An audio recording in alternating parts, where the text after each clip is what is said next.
Hey guys, so in this video I'm going to show you how to do this paper cut effect. Okay, so there are many ways to do this. Actually, I know only two ways.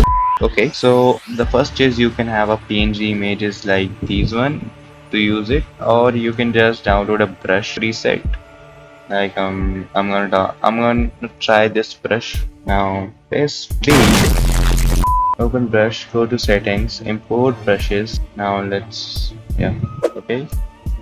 Yeah, and now add a drop shadow.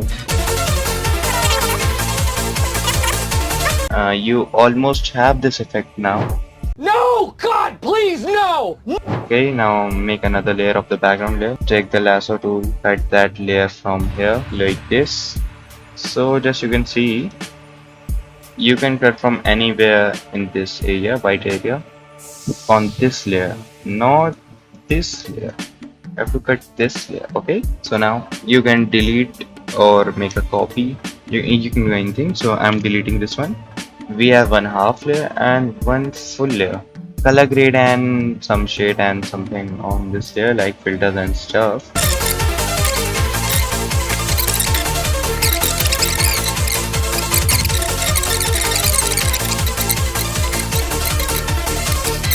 Just my love, every single last drop. Won't be satisfied, baby, till you begging me to stop. There you go, it's that boy again. I mean, that cocky motherfucker, all he do is win. I mean, that exorcist of lover, Kami-sama, the cover. With the river, throw sweet like another. Oh my god, that's too mean. These cars on that lean. They say when they hear my voice, it's like I'm at the scene. They clean when I make them moist, dripping through their jeans. So I slip them up in those till they clean.